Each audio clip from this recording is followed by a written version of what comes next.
Hello বন্ধুরা, কেমন আছো তোমরা সবাই? আশা করছি তোমরা সবাই খুব ভালো আছো। প্রত্যেক দিনের মতো আজকেও নিয়ে চলে এসেছি বেশ কিছু কিচেন টিপস। এগুলো জানা থাকলে আমাদের সংসারের কাজগুলো হয়ে যাবে অনেকটাই সোজা, বেঁচে যাবে সময়, পরিশ্রম, মাসিক বেশ কিছুটা খরচ। আজকে সেই রকমই বেশ কিছু জানা অজানা টিপস তোমাদের সাথে শেয়ার করব, যেগুলো দেখলে আমাদের প্রত্যেক গৃহিণীর উপকার হবে। চলো তাহলে ভিডিওটা শুরু করা যাক। আর আমি নিয়ে নিয়েছি একটা অর্ধেক কাটা আলু। অনেক সময় রান্নায় দেওয়ার জন্য যে সবজিপাতি কাটা হয়, বিশেষ করে আলু হয়তো দেখা যায় বেশ খানিকটা কেটে আর প্রয়োজন নেই, তখন কিন্তু এই হাফ আলুটাকে আমরা ফ্রিজের মধ্যে রেখে দিই পরের দিন রান্নায় আবার দেবো করে।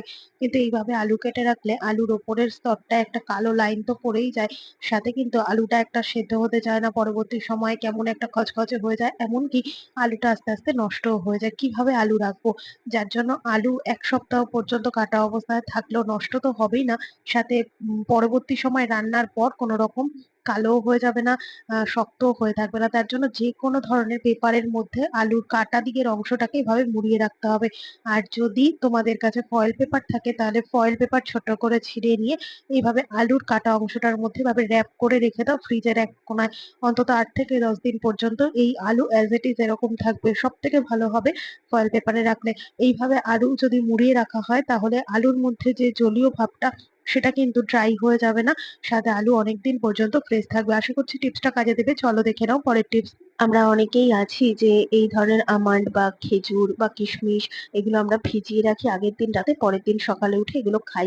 কিন্তু অনেক সময় খেয়াল করে দেখবে, যদি সকালবেলা উঠে খেতে ভুলে যাই বা সকালবেলা ঘুম থেকে উঠেই যদি এরকম আমরা দেখি যে জলটার উপর কেমন ফেনা ফেনা হয়ে গেছে, তাহলে কিন্তু এটা খেতেও আমাদের ভালো লাগে না। তো কিভাবে এই ধরনের জিনিসগুলো আমরা ভেজালে পরে এই জলের মধ্যে আর ফেনা তো হবেই না, সাথে জলের রংটাও ঘোলাটে হবে না, একেবারে ফ্রেশ থাকবে। যদি ভুলে গিয়েও থাকি তাহলে ২ দিন পর্যন্ত জল না পাল্টেও এগুলোকে রাখলে অ্যাজ ইট ইজ এরকমই থাকবে। তার জন্য যখনই আমরা এগুলো ভেজাবো জলের মধ্যে, তখন কি করব, একটুখানি চিনি দিয়ে দেবো। চিনি দিয়ে ভালো করে এইভাবে কচলে কচলে নিয়ে তারপর আমি জলটা পাল্টে তারপর আবারও জল দিয়ে তোমাদেরকে দেখাচ্ছি। এইভাবে যদি তোমরা একটুখানি চিনি দিয়ে তারপর রাখতে পারো তাহলে ২ থেকে ৩ দিন পর্যন্ত বাইরেই কিন্তু এগুলো ভেজানো থাকলেও ভালো থাকবে। জলের কালার তো চেঞ্জ হবে না, সাথে জলটার ফেনাও কেটে যাবে না। একটুখানি চিনি মিশিয়ে অবশ্যই এগুলোকে ভেজাবে। আশা করছি ছোট্ট ছোট্ট টিপস গুলো সংসার জীবনে অনেকটাই কাজে দেবে। ভালো লাগলে লাইক করতে ভুলো না। দেখে নাও পরের টিপস। এখানে আমি দেখো ফ্রিজ থেকে বের করে রেখেছি মাছের কন্টেনারটা। এবার এই মাছের কন্টেনারটা ধরো এখান থেকে তো এতগুলো তো মাছ রয়েছে, এতগুলো আমার লাগবে না, ২ কি ৩টে মাছ এখান থেকে আমি রান্না করব।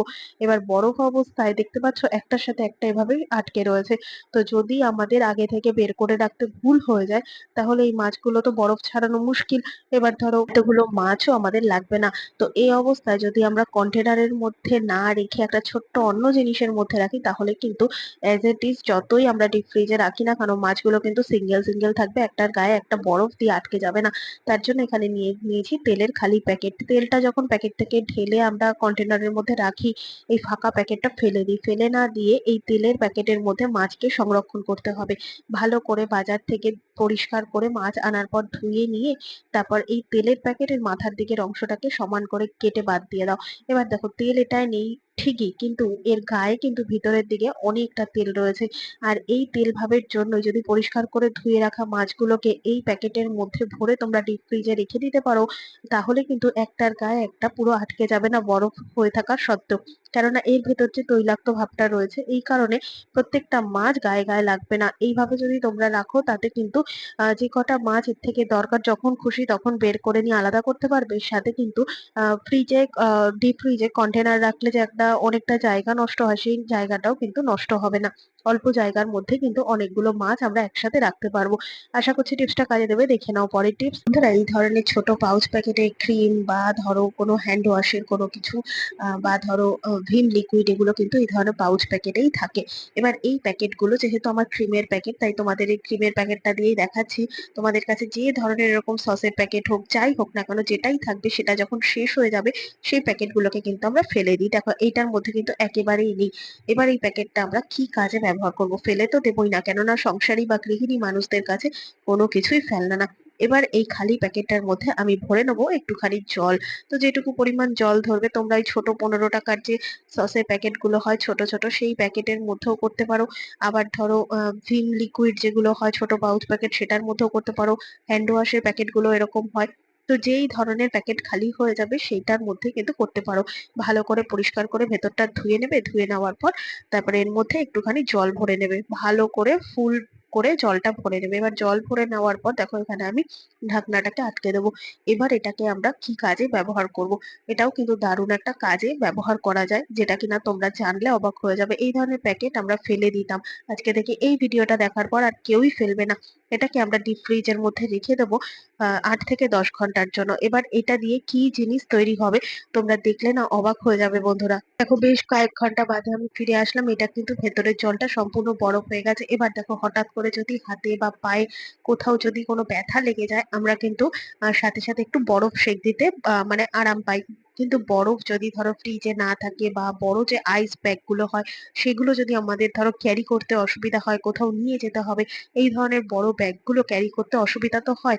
তাই সেক্ষেত্রে এই ধরনের ছোট পাউচ প্যাকেট গুলো ফেলে না দিয়ে যদি এগুলোকেই আমরা আইস ব্যাগ হিসেবে ব্যবহার করতে পারি, এগুলো তো ক্যারি করতে তো সুবিধাই, সাথে এগুলো দিয়ে আইস শেক দিতেও কিন্তু অনেকটা সুবিধা।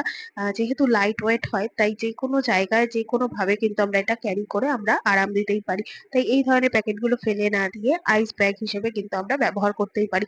ছোট্ট টিপস ভালো লাগলে প্রত্যেকের সাথে শেয়ার করে দেবে। দেখে নাও পরের টিপস। রান্না করতে গিয়ে কি হঠাৎ করে গ্যাস শেষ হয়ে গেছে, গ্যাস ফুল লাগানোর পরেও, সিলিন্ডার ফুল লাগানোর পরেও যদি দেখা যায় যে রান্না করতে করতে গ্যাসটা জ্বলছে না, সেক্ষেত্রে এই ছোট্ট কাজটা কিন্তু আমাদের করে নিতে হবে। আমরা কি করে বুঝবো যে অন্য কোথাও থেকে সমস্যা হচ্ছে কিনা, বা গ্যাসটা কি থেকে সমস্যা হচ্ছে, যেখানে ফুল সিলিন্ডার লাগানোর পরও গ্যাসটা ঠিকঠাক আমরা পাচ্ছি না, বা হয়তো আগুন থেকে সাফিসিয়েন্ট গ্যাস আমরা পাচ্ছি না, আগুন পাচ্ছি না বার্নার থেকে। তো তার জন্য প্রথমেই যে জায়গাটা লক্ষ্য রাখতে হবে সেটা হচ্ছে বার্নারের ভিতর কোনো রকম ময়লা পড়েছে কিনা। দেখো বন্ধুরা, প্রত্যেকদিন রান্নার পর এদিক ওদিক রান্নাঘরের পরিষ্কার করলেও বার্নারের ভেতরটা কিন্তু পরিষ্কার একেবারেই করা হয় না। কেননা এই জায়গাটা যে পরিষ্কার করতে হবে এটাই আমাদের খেয়াল থাকে না। বার্নারের ভেতরে ছোট ছোট ময়লা ঢুকে গিয়ে অনেক সময় ব্লক হয়ে যায়, যেই কারণে ঠিকঠাক মতো সিলিন্ডার ফুল লাগানোর পরেও বা গ্যাস ভর্তি থাকা অবস্থা আমরা কিন্তু আগুনটা ঠিকঠাক মতো পাই না। যদি এরকম সমস্যা হয়েই থাকে, তাহলে একটা ছোট কাঁচির মধ্যে তোমরা কি করবে, একটা মোজা নিয়ে নেবে, মোজাটাকে এভাবে পরিয়ে দিয়ে রাবার ব্যান্ডের সাহায্যে টাইট করে আটকে তারপর একটুখানি জল দিয়ে ভিজিয়ে নেবে।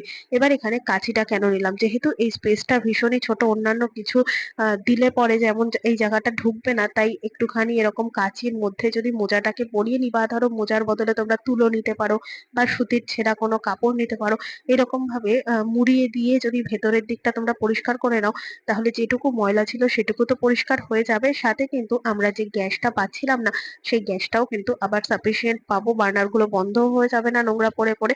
তো এবার দেখো আমি তোমাদের গ্যাসটাকে জ্বালিয়ে দেখাচ্ছি, একেবারে কিন্তু ফুল ফ্লেমে আমি গ্যাসটা পাচ্ছি। হঠাৎ করে যদি গ্যাস বন্ধ হয়ে গিয়ে থাকে, আগুনটা না ঠিক মতো পাই, তাহলে চারিদিকের চিন্তা বাদ দিয়ে অবশ্যই এই জায়গাটা আগে পরিষ্কার করে দেখবে, ঠিকঠাক মতো আবার গ্যাস পাবেই। আশা করছি আজকের সমস্ত টিপস তোমাদের কাজে দেবে। ভালো লেগে থাকলে লাইক কমেন্ট শেয়ার করে পাশে থাকবে। আমার এই ভিডিওটা কে কোথা থেকে দেখছো কমেন্ট করে জানাতে ভুলবে না। দেখা হবে আবার অন্য কোনো ভিডিওর সঙ্গে। ধন্যবাদ।